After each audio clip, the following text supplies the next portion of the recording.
Bienvenue à bord du Texel pour un voyage vers le Far West économique de la région dunkerquoise.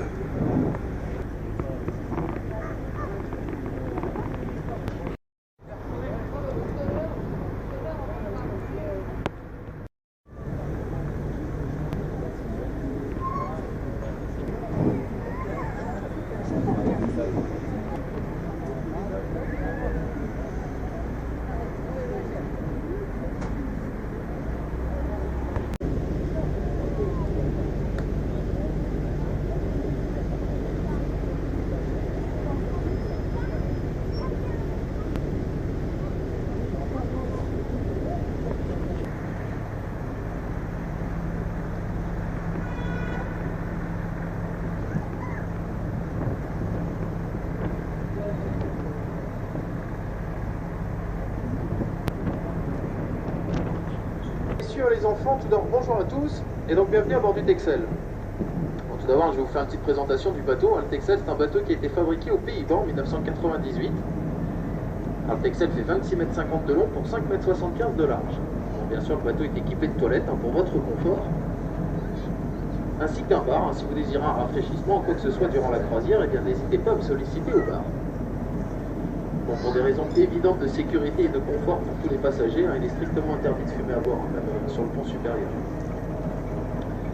Donc, comme vous savez tous, à bord d'un navire, on n'emploie pas les termes gauche et droite, mais plutôt bâbord et tribord. Pour les personnes qui ne se souviennent plus très bien de la différence, permettez-moi de vous le rappeler. Lorsque vous regardez dans le sens de la marche du navire, eh bien, tout ce qui va se trouver sur la gauche, c'est bâbord, et donc tout ce qui va se trouver à droite, c'est tribord. Bon, là ici on se trouve dans l'un des plus vieux bassins du port de Dunkerque. Il s'agit du bassin du commerce, qui maintenant s'est transformé en bassin de plaisance, comme vous pouvez le constater. Et dans le bassin, là sur tribord, vous allez apercevoir 4 navires qui font partie du patrimoine flottant de la ville de Dunkerque. Ce qu'on appelle des musées à flot. Donc le premier qu'on aperçoit avec sa cheminée rouge et noire, il s'agit de l'Entreprenant, qui est un remorqueur. Vous savez, les remorqueurs sont des bateaux extrêmement stables, très puissants, qui aident les navires de commerce dans leurs manœuvres d'entrée ou de sortie de port, ainsi que d'accostage ou d'appareillage. Et on a gardé l'Entreprenant comme bateau musée, car c'est le dernier remorqueur à hélice à avoir été construit ici à Dunkerque. Il a été lancé des chantiers Ziegler en 1965. Le deuxième navire que vous apercevez, ça c'est un bateau-feu ou un bateau-phare. Donc ces navires étaient ancrés au large de Dunkerque afin d'indiquer un danger. Donc celui-ci indiquait le banc de sable du Sandéti, d'où son nom. Alors ces navires avaient absolument aucune destination, ils restaient toujours au même endroit, composés de 8 hommes d'équipage, et les hommes de bord veillaient tout simplement au bon fonctionnement du phare du bateau, et ils faisaient aussi des relevés météorologiques pour le compte de Météo France. Et depuis 1989, maintenant tous les bateaux-feux ont été remplacés par des balises automatiques qui fonctionnent à l'énergie solaire.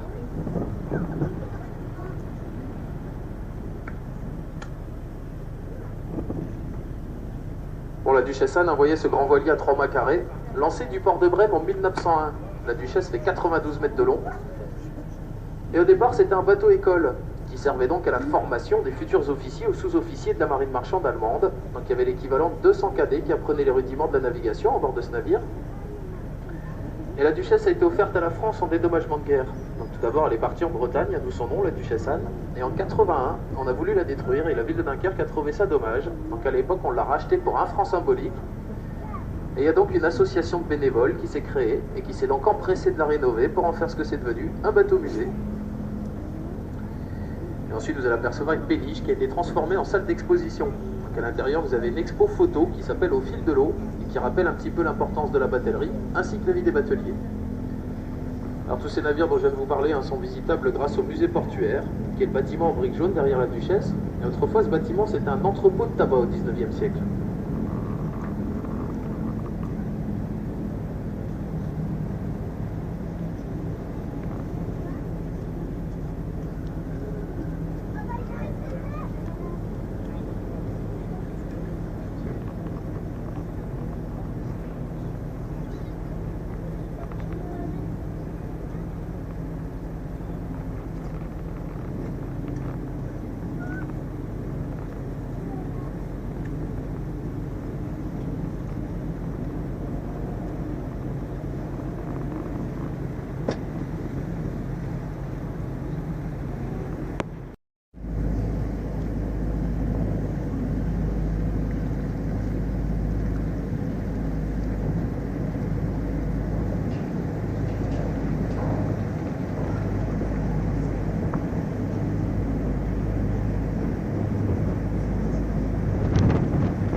sera dans la Darse numéro 1, qui est la plus ancienne de toutes. Cette Darse a été inaugurée en 1880.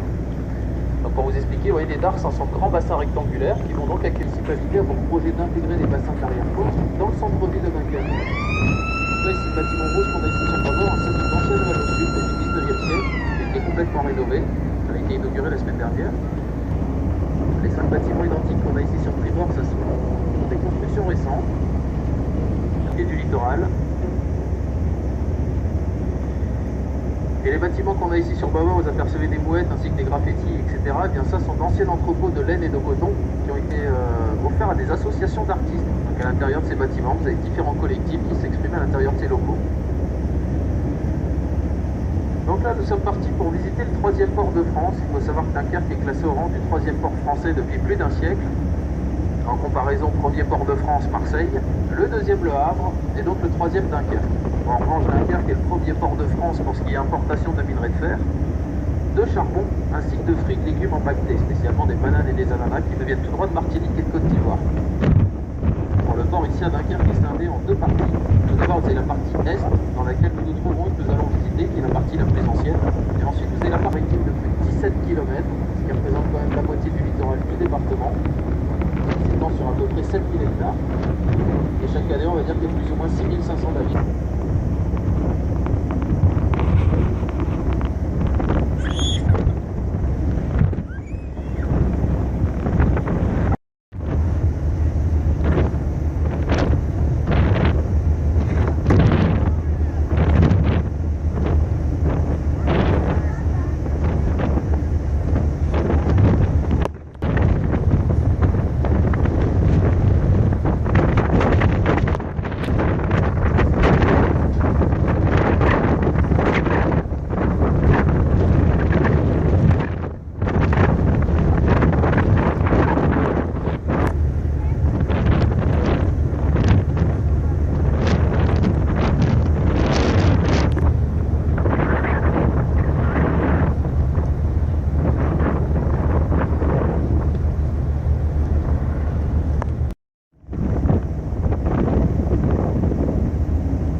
Des bassins du port est du moins ce qu'on appelle un port à flot, c'est-à-dire que vous avez toujours plus ou moins le même niveau d'eau dans les bassins du port, et ce quelle que soit la marée.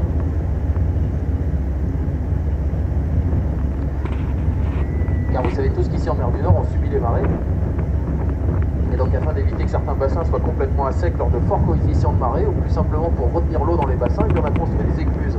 Donc là au niveau du pont rouge et gris, là sur Tribord, vous apercevez la première écluse maritime du port de Dunkerque, il s'agit de l'écluse Tristram.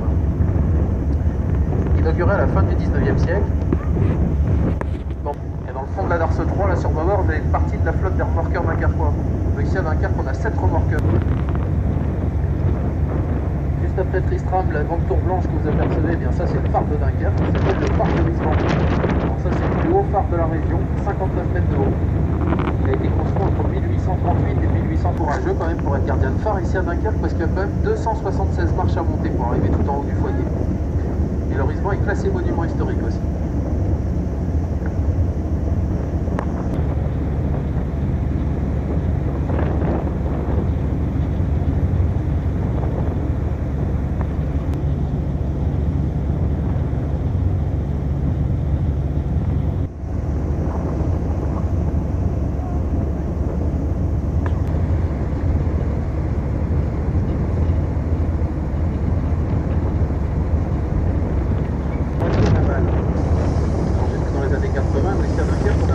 Réparation navale.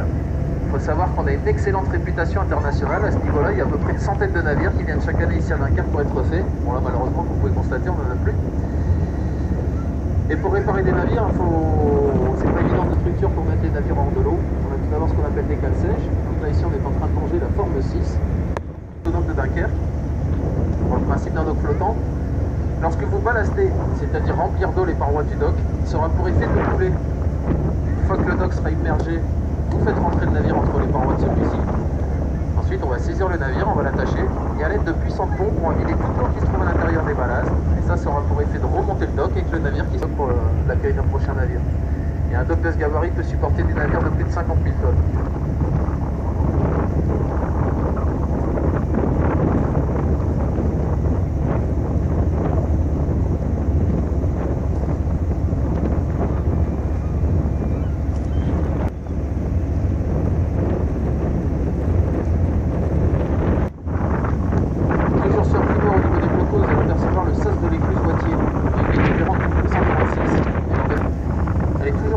Accessible à hauteur de 50 000 tonnes presque. Et les blocos que vous voyez là sont des vestiges de la Seconde Guerre mondiale. Ce sont les Allemands qui ont construit ça lorsqu'ils ont pris Dunkerque en 40. Et ils se sont pas pressés pour fixer l'entrée du port. Voilà, comme tout le monde sait, avoir un port en eau profonde en Dunkerque, c'est extrêmement stratégique, et d'autant plus avec la situation géographique de Dunkerque. Mais lors de la Seconde Guerre mondiale aussi, dans les bassins du port ici à Dunkerque, il y avait une base de mini-sous-marins de poche ici dans le port. Le grand bassin qu'on a ici sur bâbord, ça c'est la Darse numéro 6, qui a été inaugurée en 1964. C'est la plus grande unité dans Darse 6, ce sont des bateaux qui transportent des hydrocarbures, afin qu'ils puissent décharger leur cargaison dans les grosses cubes de stockage qu'on aperçoit sur le quai. Donc elle a mis aussi de l'huile alimentaire, de l'huile moteur, de la paraffine et du goudron. Darse 6, on accueille des porte-conteneurs, aussi le trafic de plaques de cuivre et de pipeline. En ce moment, on fait le trafic des pièces détachées de hôtel aussi, qui est dans le fond de la Darse.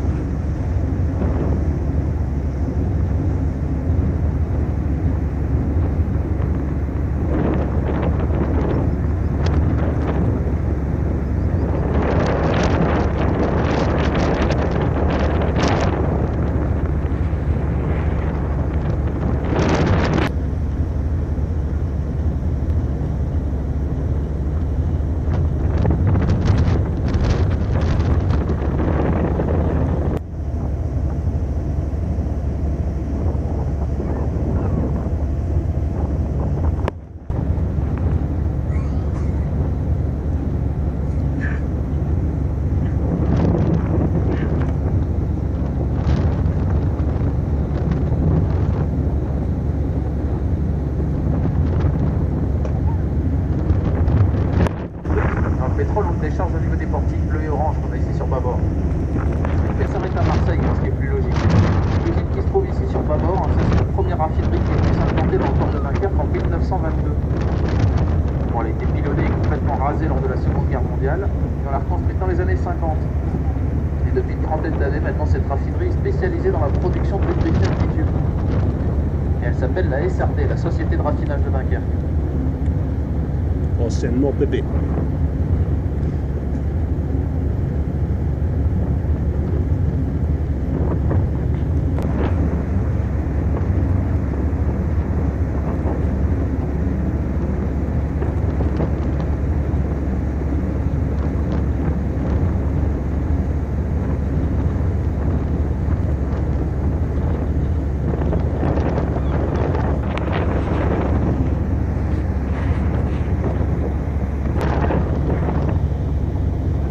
Ici sur Freeware, je vais vous présenter les infrastructures de l'entreprise Hydropal, qui a été inaugurée en 2008.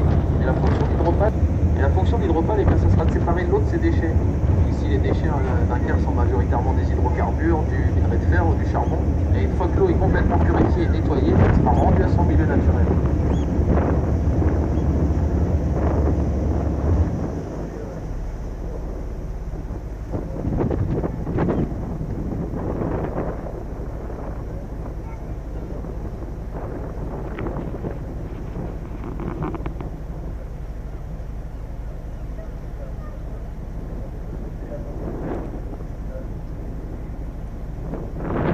Charles de Gaulle. L'écluse Charles de Gaulle.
s'appelle le pont du Môle 2.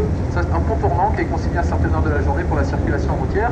Et lorsqu'on passe le pont du Môle 2, bien, on a 3 tours là, qui sont parmi les immeubles à Cahors, qui est présenté pour les personnes étrangères à la ville. Je vais commencer par la première. Vous voyez cette tour en pizzo, qui est au drapeau d'un carton à son sommet. Et bien ça, en fait, c'est le beffroi qui est en l'occurrence le clocher de l'église Saint-Pierre. Il y a donc le guide de tourisme qui s'y trouve et qui propose des visites du carillon, qui a été complètement rénové en 2009. Une fois que vous avez visité le carillon, eh bien, il vous reste à peu près une petite soixantaine de marches à monter pour arriver tout en haut de la plateforme du beffroi. Là, vous êtes à 58 mètres de haut, donc ça vous donne un point de vue exceptionnel hein, sur tout l'arrière-pays ainsi que le port de Dunkerque. La deuxième tour, la tour rouge, eh bien ça c'est l'hôtel de ville de Dunkerque avec son beffroi, architecture typiquement flamande, figurée pour la préédition en 1920. Donc cet été mythique, vous savez que le jour du fameux carnaval de Dunkerque avec monsieur le maire jette donc les poissons sur la foule en délire. Et la troisième tour que vous apercevez, eh bien ça c'est la tour d'Ureuse, une tour qui a été construite dans les années 70. Et lorsqu'on a construit cette tour, on a... Alors d'ici quelques instants, vous allez voir le pont de l'université qui va se lever. Et lorsque le pont sera entièrement levé, eh bien nous allons rentrer consécutivement dans le bassin de la marine et ensuite dans le bassin du commerce. Nous mettrons donc fin à cette croisière. Donc en espérant que vous avez passé un agréable moment en notre compagnie. En espérant que vous avez apprécié ces quelques commentaires aussi qui vous ont permis bien de découvrir toutes les différentes infrastructures portuaires.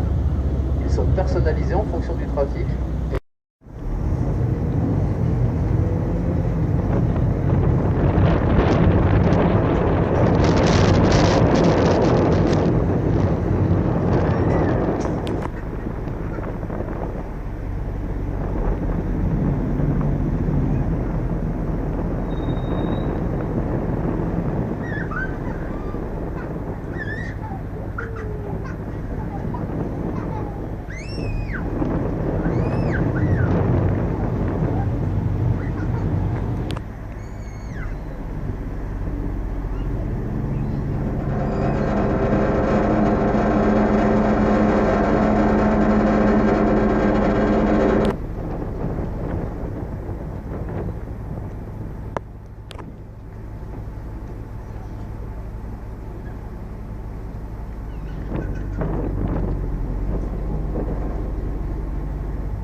Retour au quai, une agréable visite, de bonnes découvertes.